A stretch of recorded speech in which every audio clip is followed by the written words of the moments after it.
Calvary temple విషయంలో సతీష్ కుమార్కి high court shock ఇచ్చింది. ఆంధ్రప్రదేశ్లో గుంటూరు జిల్లా నంబూరులో అత్యంత ప్రతిష్టాత్మకంగా నిర్మించినటువంటి కల్వరీ టెంపుల్కి ఎటువంటి ప్రభుత్వ అనుమతులు లేవు అంటూ జేబీఎంరావు భారత్ పార్టీ కృష్ణా జిల్లా అధ్యక్షుడు పరస సురేష్ కుమార్ హైకోర్టులో పిటిషన్ వేశారు. ఆంధ్రప్రదేశ్ పంచాయతీరాజ్ బిల్డింగ్ రూల్స్ 26 ప్రకారం జిల్లా కలెక్టర్ అనుమతి లేకుండా 100 కోట్లతో కట్టడాలు నిర్మించారంటూ ఆయన తరపున హైకోర్టు న్యాయవాది జడ శ్రవణ్ కుమార్ సీనియర్ న్యాయవాది వాదనలు వినిపించారు. సిఆర్డీఏ మరియు రెవెన్యూ అధికారుల నుండి ఎటువంటి అనుమతులు లేకుండా ప్రమాదకరమైన కట్టడాలు నిర్మించడం చట్టవిరుద్ధం అన్నటువంటిది జడ శ్రవణ్ కుమార్ చేసినటువంటి వాదనల. పంచాయతీరాజ్ నిబంధనలకు అనుగుణంగా ఎటువంటి అనుమతులు తీసుకోకుండా రాజకీయ నాయకుల అండదండలతోనే కట్టడాలు నిర్మించారన్నటువంటి వాదనలు వినిపించారు. తక్షణమే ఆ కట్టడాలు కూర్చేయాలంటూ జడ శ్రవణ్ కుమార్ వాదనలు వినిపించారు. పిటిషనర్ తరపున పిటిషనర్ న్యాయవాది వాదనలు పరిగణలోకి తీసుకున్న ధర్మాసనం తక్షణమే కల్వరీ టెంపుల్ యాజమాన్యానికి నోటీసులు జారీ చేయమని ఆదేశించింది. 4 వారాలకి ఈ పిటిషన్ వాయిదా పడింది. నేను మీ రఘుముద్ర పీటర్, డబ్ల్యూసీసీ నేషనల్ ప్రెసిడెంట్. ఈరోజు మీరు చూస్తున్నది వాస్తవమే.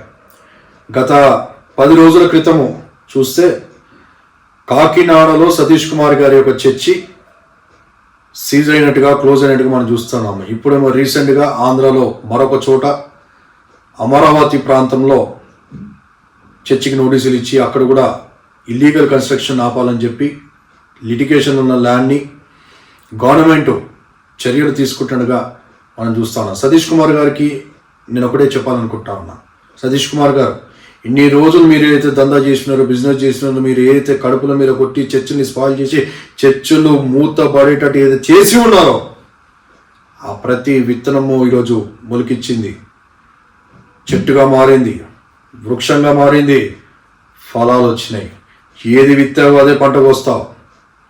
నీ దగ్గర ధనబలం ఉండొచ్చు, నీ దగ్గర మనుషుల బలం ఉండొచ్చు, వెనకల పెద్దల బలము అండదండలు ఉండొచ్చు, కానీ నీవు చెలగేట మారుతుంది దేవునితో, దేవుని సంఘముతో, సేవకులతోనే మాత్రము మర్చిపోకండి.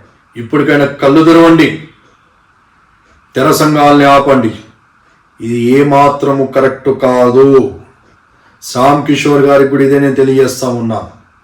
మీరు పోయి దుబాయ్లో, న్యూజిలాండ్లో, ఆస్ట్రేలియాలో, అమెరికాలో కూడా తెర సంఘాలు ఓపెన్ చేస్తూ ఉన్నారు. తెర సంఘాలు కరెక్ట్ కాదు, బైబిల్ ప్రకారం కాదు. సేవకుల జోలికి పోకండి, సేవల్ని పాడు చేయకండి. వెళ్ళలేకపోతే వెళ్ళే వారిని పంపించండి అని బైబిల్ చెప్తా ఉంది. వెళ్ళేవారు అనేకులు ఉన్నారు. మీ దగ్గర ఉన్నది నీ తోటి పనివాడికి. తోటి పనివాడు నీ సోదరుని నువ్వు ప్రేమించని వాని నరాచ చేసినట్టే. నీ సోదరుడు, సేవకుడు సోదరుడే, నీ తోటి పనివాడే. విస్తారమైన పంట గలదు, కోతగాళ్ళు లేరు. కోతగాళ్ళు తక్కువ, విస్తారమైన పని ఉంది. కోతగాళ్ళకి సపోర్ట్ చేయి, కోతగాళ్ళని తయారు చేయి, కోతగాళ్ళని పంపించు. ఈరోజు సతీష్ కుమార్ గారికి మా విన్నపం డబ్ల్యూసీసీ నుంచి, తెర సంఘాలు బంద్ చేయండి, మీ రియల్ ఎస్టేట్లు బంద్ చేయండి. మీరు పోయేటప్పుడు రూపాయి కూడా తీసుకొని పోలేరు. 6 ఫీట్లు 4 ఫీట్లు తప్ప. సతీష్ కుమార్ గారు, ఈరోజు మీ దాకా వచ్చింది ఎందుకో తెలుసా? ఈరోజు మిమ్మల్ని కాపాడేవారు, క్రైస్తవుల్ని కాపాడేవారు లేరు కాబట్టే. ఎందుకు ఈ మాట అంటున్నాను తెలుసా మీకు? మీరంత పెద్ద సంఘాన్ని స్థాపించి కూడా క్రైస్తవుల పక్షాన మాట్లాడే నాయకుల్ని తయారు చేయలేకపోయి ఉన్నారు. మోషే ఒక నాయకుడు, నడిపించే నాయకుడు, దారి చూపట్టే నాయకుడు, విడుదల చేసిన నాయకుడు, విడిపించిన నాయకుడు, కాపాడిన నాయకుడు, ఆదుకున్న నాయకుడు మోషే. నాయకుల్ని మీరు తయారు చేయలేకపోయినారు. ఉన్న నాయకులకి సపోర్ట్ చేయలేకపోయి ఉన్నారు. ఈరోజు అసెంబ్లీలో నాయకులు లేరు, పార్లమెంట్లో నాయకులు లేరు, క్రైస్తవుల తరపున గలం ఎప్పి మాట్లాడేవారు ఈరోజు లేరు. అది లేనందుకే ఈరోజు మీకు ఆపద వస్తే కూడా మిమ్మల్ని కాపాడేవారు లేకుండా పోయారు, ఆదుకునేవారు లేకుండా పోయారు. ఇప్పటికైనా కళ్ళు తెరవండి సతీష్ కుమార్ గారు, శ్యామ్ కిషోర్ గారు, ప్రవీణ్ గారు, జాన్ వెస్లీ గారు, పెద్ద సేవకులు 100 కోట్లు కూడగట్టుకొని ఏం చేస్తారు? సేవ పరిచర్యకను ఉపయోగించండి. నాయకులని తయారు చేయండి, సేవకులతో పాటు నాయకులను కూడా తయారు చేయండి. అసెంబ్లీలోకి, పార్లమెంట్లకు వారిని పంపించండి. క్రైస్తవుల తరపున గలమిప్పి మాట్లాడటానికి, మన వాయిస్ వినిపించడానికి. కష్టం వచ్చినప్పుడు, ఇలాంటి పరిస్థితులు వచ్చినప్పుడు మన పక్షాన వాళ్ళు నిలబడతారు. మాలాంటి నాయకుల్ని కాపాడుకునే పూచి కూడా మీదే. మిమ్మల్ని కాపాడుకోవడానికి, మీ పక్షాన నిలబడడానికి, మీ పక్షాన యుద్ధం చేయడానికి WCC క్రైస్తవ నాయకులుగా మేము సిద్ధంగా ఉన్నాము. నేను ఈ మాట ఎందుకంటా ఉన్నాను, it's a give and take respect, it's a give and take opportunity and situation and chance. ఎందుకో తెలుసా, 4 లక్షల ఇజ్రాయేలు బంధకాల్లో ఉన్నప్పుడు, సంఖ్యల్లో ఉన్నప్పుడు, సుమారుగా 400 సంవత్సరాలు వాళ్ళు వేచి ఉన్నారు. వాళ్ళ బలగము తక్కువ అని కాదు, 4 లక్షల మందికి పైగా ఉండేను ఇజ్రాయేలు. అయినా కూడా వారు పరో చేతులకెళ్ళి బయటికి రాలేకపోయాను, సంఖ్యలకెళ్ళి బంధకాలకెళ్ళి బయటికి రాలేకపోయాను.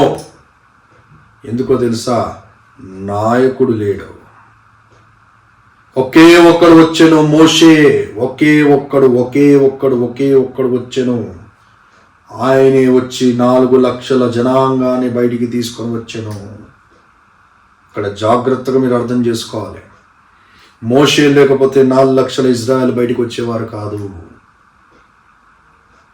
మోషే అరణ్యంలో పోతా ఉన్నప్పుడు 40 సంవత్సరాలు, ఆ మోషేకి ఏమైనా జరిగి ఉంటే 4 లక్షల మందిలో మిగిలిన ఇద్దరు ఎవరైతే వాగ్దాన భూమిలో అడుగుపెట్టి ఉన్నారో ఆ ఇద్దరు కూడా అడుగు పెట్టకపోతుండే, మోషే లేకపోయింటే.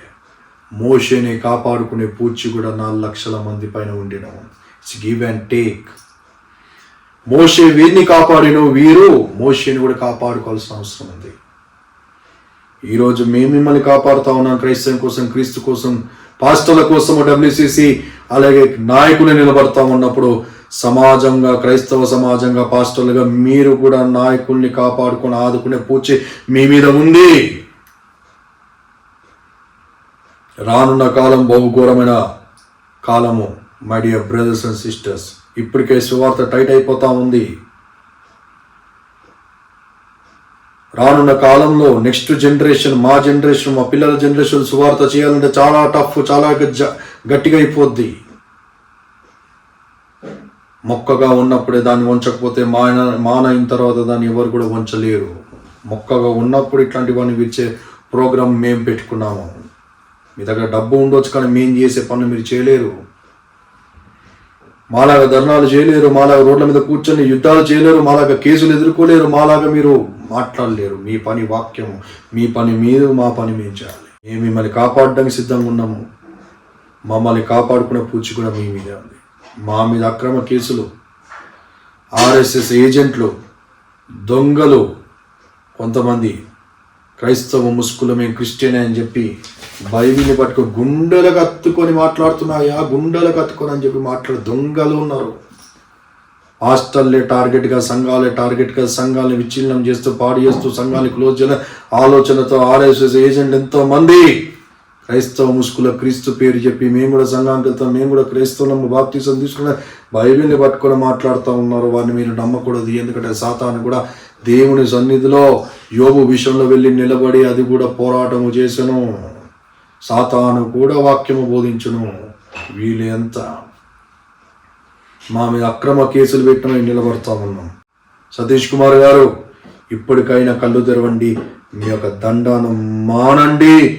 స్విస్ బ్యాంకుల్లో ఎక్కడెక్కడ 100 కోట్ల హవాలా మీరు పంపిస్తున్నది, అది ఆపివేయించి మంచి పనులకి, సేవకుల కోసం, క్రైస్తవుల కోసం, ప్రాముఖ్యంగా నాయకులను అసెంబ్లీలకు, పార్లమెంట్లకు పంపించడానికి మీరు మీ ధనాన్ని వెచ్చించండి. న్యాయపరంగా మంచి పని చేయండి.